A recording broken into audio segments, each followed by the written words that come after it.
Sure. Beautiful people, good morning. Good morning. Good morning, good morning. Beautiful people, good morning. Good morning. Beautiful people, good morning. Good morning. Do I need to take this off? No, you're good. You sure? All right. We'll adjust you. It might start shining a little bit if I did. Certainly the Jets special teams unit has been one of, if not the best units in all the National Football League this year when you talk about the return game, the kicking game, all around. The 111 term, man, if you do your job, then, success is going to be good. And McNamara will kick it away. Everyone has to do their 111th. We all talk about doing our job. It starts with belief. We talk about that each and every meeting. So the end over kick. If you single, you got to win. The Jets down it at the 6. We try and just, feed off each other, work off each other. We do it every day in practice. End over end kick near midfield. Agnew floats right. Fair catch. Fumbles the ball and the Jets recover. You're stacking good games on top of good games. It most definitely give you even more confidence. Now we know we could do it. Now we know, if all 11 doing their job, we could touch paint. I really believe that these guys feel like every time they get upon a kickoff, they believe they can score. I think guys are taking it personal. Guys are enjoying it. They're understanding what we need to do to be successful. A 56-yard field goal attempt from the right hash. It's really showing up on Sundays. The kick is on the way. It's a line drive towards the uprights. It is good! A 56-yard game-winning field goal.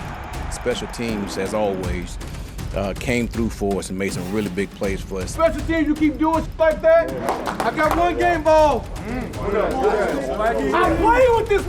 It's hard, but guys are buying into it. They're enjoying the success we're having, so they want to continue to have that success. Every day at practice, what can I do to get better? They're doing extra. They're doing more. All three phases, it is a cliche sometimes, but today they needed them all to win this football game. We've been doing it since, the first day of OTAs. And Chris Banjo, the special teams coach, his group continues. We have that belief in Coach Banjo and Coach O'Day and AG that we can all just go out there and make plays. Every time we take the field, we want to believe that we could be the ones to have a positive impact on the game. This will now be from 43 yards. The snap clean, the placement down. The kick, it's blocked. It's loose in midfield. It's scooped up by Will McDonald. There he goes to the 20, 10, 5. That's a Jet touchdown. This is their starting defensive end playing it hard out on special teams. I didn't have my Apple Watch on. We're not supposed to on the sideline. If I would have, it probably would have called 911 because of how high my heart rate was. They prioritize special teams here, which I think we kind of take that as a challenge, and we don't take it lightly. You got Kene. Finds a crease across the 30. There he goes. You got Isaiah Williams. Inside Cleveland territory. You've got Nick Folk. He stays perfect. Austin McNamara, the punter. What a punt from Austin McNamara. It's a standard in that room. It's an expectation. That special teams unit, Chris Banjo at the helm, they've done a fantastic job. Every time we go on that field, we know, we going to be the ones to make a play to change this game. Cool. Thank y'all. Appreciate y'all.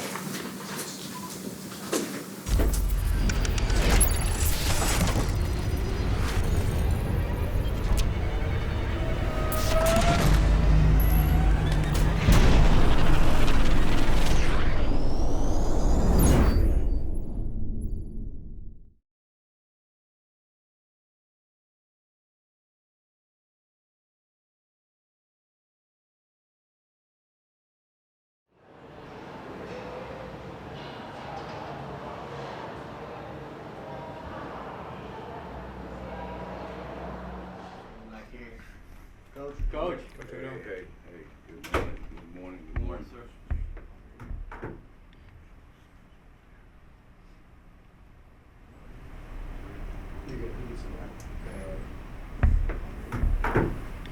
Let me ask you about special teams. Why did you select Banjo to lead this unit? And then also, because he was in your room there in New Orleans, but a lot of people would be like, this guy's green as far as coaching is concerned. Well, that's the thing that I don't think a lot of people know, that Banjo was one of my guys, and I coached him for a number of years in New Orleans. But he was a true, big-time special teamer for us. He was a flag bearer. That's what I call the guys that just, listen, I know what my role is on defense, but, man, special team is how I'm making this league. It's not a game. That is. I got 2 kids. Stop playing with me. Stop playing with me. That's a good question. I think I would say with that is just I don't have pads. I'm wearing a headset and not a helmet. That's pretty much the only thing. I try to, approach the game with the exact same type of intent that I had as a player, the same type of passion, the same type of, motivation, everything that goes into it. And I feel like I owe it to the guys that I've been tasked with, developing this game of football to, make sure they put their best foot forward.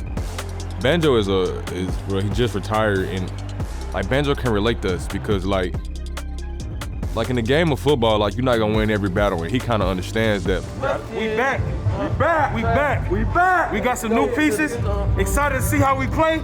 Hey, but one thing on our mind today, let's dominate. I don't give a who we playing. Yes, I don't give a who they got, what they doing. It's about us. Since he's been a former player, back in the day, he has a lot of experience, and so we try and learn from him as much as we can. And like I said, he's the one who's been coaching this whole thing. Make sure we lead still. Don't give them no reason to try to surprise. And make sure we talk about it up front so we know, so they know. Punter felt like he was getting pressure. Banjo comes up with the football. Like him being a former player, he understands. We watching the film, like I'm telling you, like I feel like I couldn't get there, and he understand that because he was a player. Like he understand. He takes a lot of passion in it because he obviously played. So he understands how important special teams is and how much of a game-changing play, not just one play can be, but an entire special teams game. So once I got my opportunity to be a head coach, I mean, there was no decision that I thought in my mind, that he was going to be my special team coordinator, because when you watch him coach, you would think he's still out there playing, and he's doing a hell of a job with those guys. And we have a lot of conversations about how we want to go about special teams week to week. He hears what I have to say. I listen to things that he has to say. And we come together on how we want to plan against each team, and he's doing a hell of a job.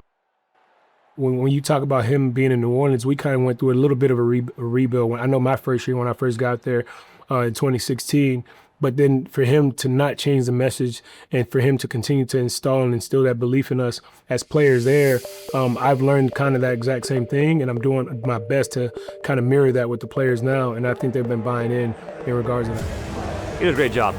Banjo does a great job, A, putting together a plan, B, asking for our feedback on the plan, what guys like, what they feel throughout the week of practice, so we can make adjustments as needed.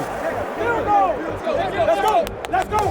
And putting guys in the best position to succeed for their particular skill set. Hey, let's go!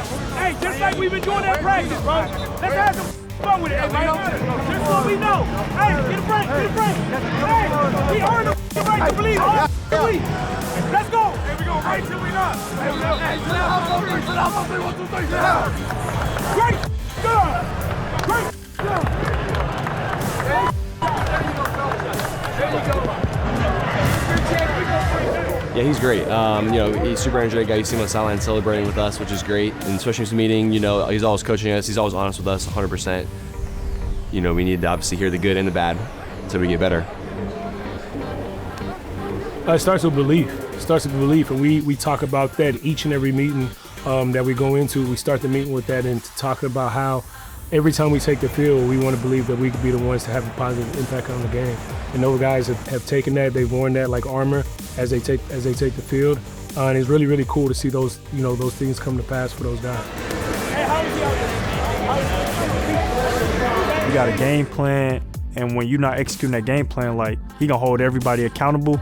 But when it comes to the gray area stuff, he just allow us to be football players and like, you know what? If you see this right here, go make a play. Like, I'm not going to take away your God-given ability. When you think of a player's coach, he's a player's coach.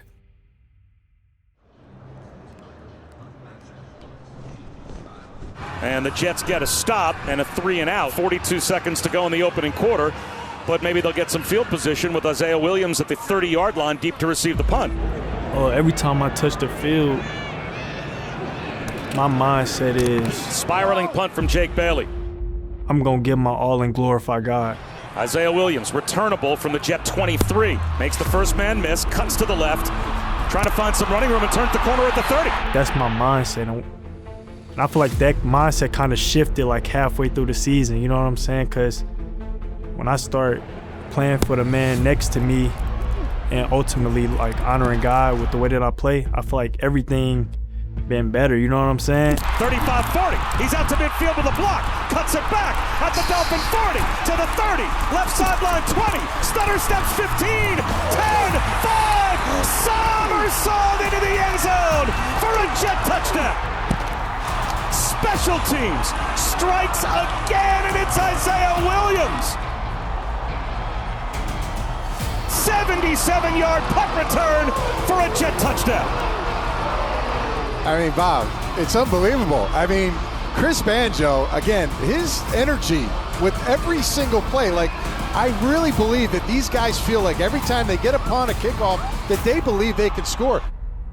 I just think when you talk about us in our room specifically, again, the buy-in from the players has been the number one overall thing, because you talk about the guys carrying the ball.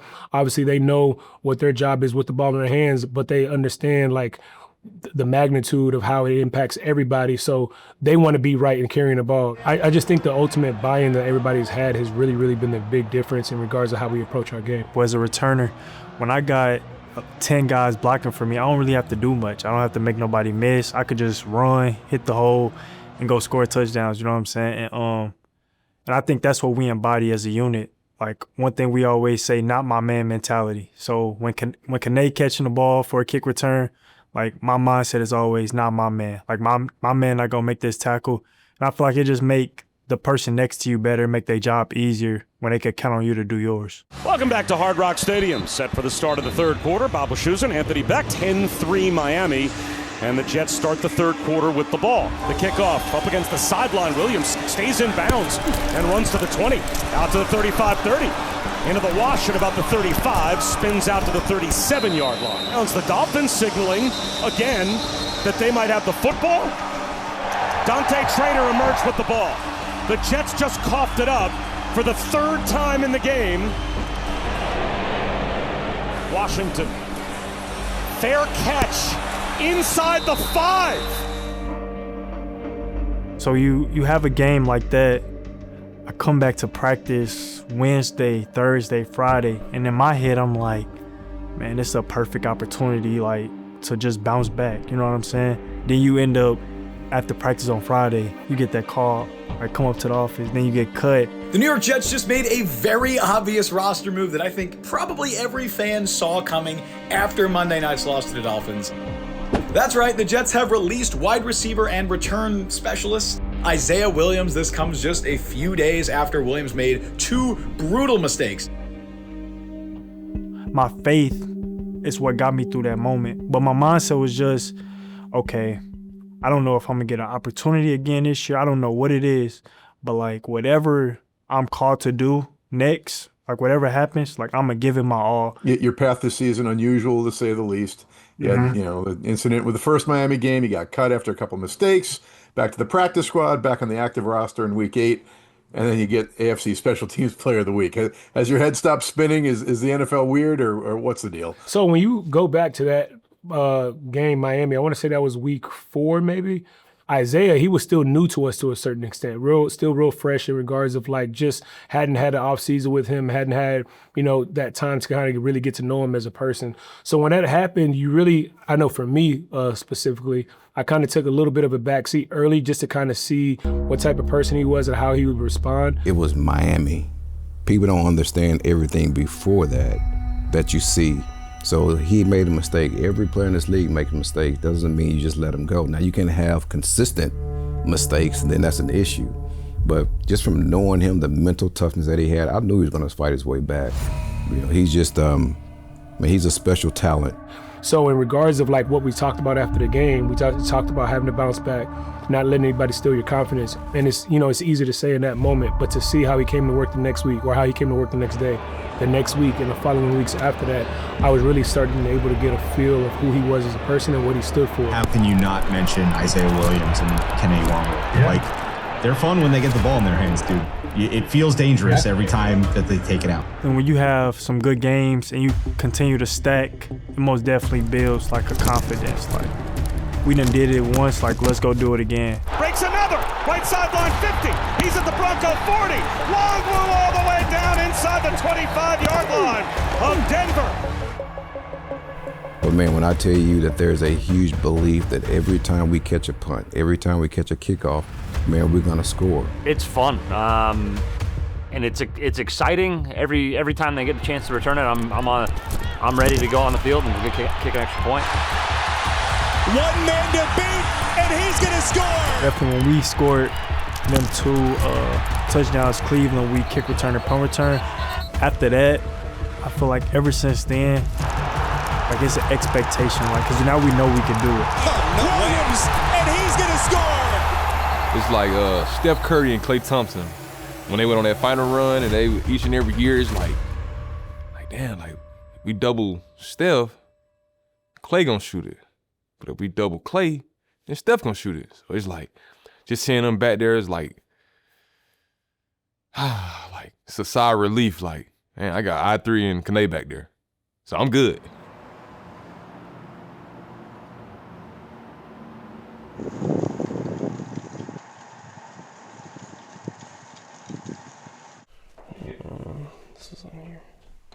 Yeah, so this is me, my girlfriend Kaylee, and then our dog Phoebe. She's 6 years old. She's a Maltipoo.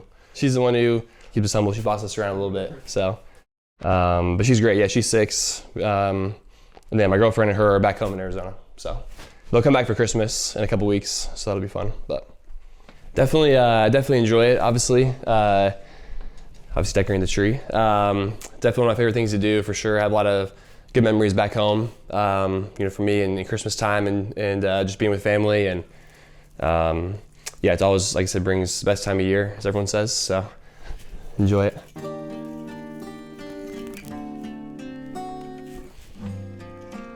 Back home, we actually have in addition to all the normal Christmas traditions, we actually decorate our street with lights. So pretty unique. My family, my dad actually was the one who started it. So our whole street on both sides puts up lights every year.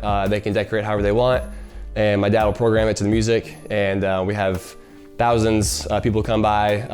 People from all over the country actually will come by and see it turn into kind of a big thing. So it's been a lot of fun to decorate that every year and then take it down and redo it every year. I think we were in there in 2016, and yeah, they kind of reached out and to my dad via email, I think, and just said, hey, like, this is what, this Great Christmas Light Fight, we're doing a neighborhood edition. So it's usually just individual houses, but the year that we were on, it was actually a neighborhood edition. But yeah, we had fun filming the show. We were, out there, pretty late past our bedtimes every night filming, and yeah, we ended up winning it, which was cool, and it was a lot of fun, and we have a trophy back home as well. Welcome to Christmas on Comstock. This is the best view ever. Bam! All of these lights go on. It goes on forever. It's down the sidewalk, it's on people's homes, on their trees, up in the air. It's literally hitting me in every direction. I'm totally digging this display. If you guys want to get a good laugh, look at Austin's text, look at his phone. Yeah. This is the year that we won the Great Christmas Light Fight on ABC.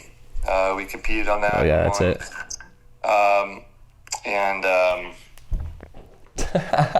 That's a pretty dated photo of Austin, the young buck.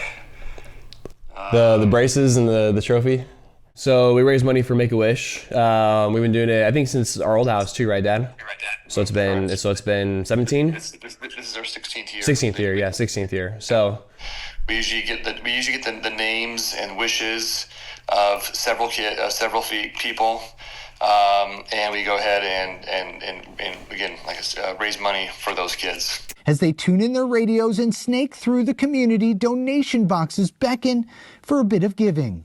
Secondly, we have a QR code that folks can go ahead and scan from their car if they're walking by. And thanks to generous visitors, they've been able to grant more than 25 wishes. We have one night a year, or one night throughout December, where all the Make-A-Wish kids come to our house, and we have hot chocolate cookies. They get to enjoy the music and the lights and kind of just hang out for an hour or two. So that's this Thursday, right, at the house? Yeah. So we usually have every year, which is cool. Donuts and Make-A-Wish people come. And back in the day, we used to go and deliver like a check. So like all of us in the street would take one check with all the money that we raised that year, or I guess throughout the month. And we take it to the Make-A-Wish house and we give it to them personally and take a picture. And so that was kind of a cool memory for us growing up. I think we did that all the way up until, all of us started getting old. But when we were all kids, we all used to do that, so that was a cool memory. When the kids come for Make-A-Wish night, my kids, the neighbor kids, they'll sit shoulder to shoulder with the Make-A-Wish kid at a round table and help them, decorate an ornament, help them make a sugar cookie, whatever the activity might be. And it's always given our kids an opportunity to learn how to give back, to see, the challenges of others, be grateful for the fact that you don't, have them, but also, more importantly, see if you can lift them up, see what you can do to help them make them feel a little bit better, and just sort of forget about their trials just for a brief moment if possible. So Make-A-Wish has been a massive influence in our lives. Hey, by the way, you guys know he's just a punter, right? I'm just kidding. It's pretty cool, all of the success Austin's had. He's been phenomenal. It's really, really been cool to see how calm, cool, and collected he's been with his approach, but also how relentless he's been as well. Who I think consistently is the best at his position week after week, it's McNamara, and it's not close. Mac is a really great punter. Like, he's a rookie. But I wouldn't be making the plays that I make. Austin McNamara on the punt. Austin McNamara to punt. Good one here. So McNamara with the perfect punt. Oh, ball comes loose. We've had a goal from the very beginning of the year just to impact the game in a positive way on special teams as a whole. Jet special teams as good as any in the NFL this season with him. So McNamara will boot it downfield. Major change of field position courtesy of the Jet punt. It's fun to watch a dude drill punts inside the 20. For being a young guy, he's crushing it. He's doing a great job. McNamara gets away a high spiraling kick and a beauty. And the Jets are going to keep it out of the end zone. Just masterful special teams. Austin McNamara I can't imagine there's 5 better punters than him in the NFL based on the way he's played. Just pinning in the 5-yard line constantly. It's how we, support ourselves, feed our families, and so it's more of just coming together for one goal, and that's to put our defense in the best position possible. So.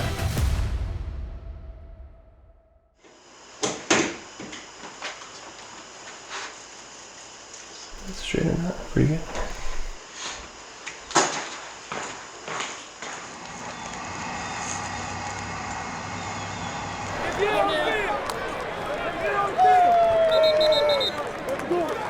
Let's do it. Hey, let's make it become million. Let's make it become million. Hey, make sure we get off. Let's make sure we leave them.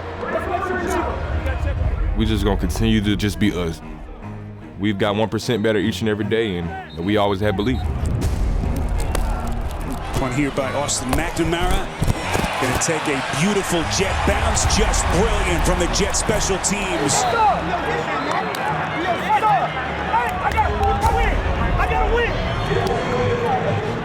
Comes with great power, comes great responsibility. If that's what teams gonna do, then I think we are feared throughout the league.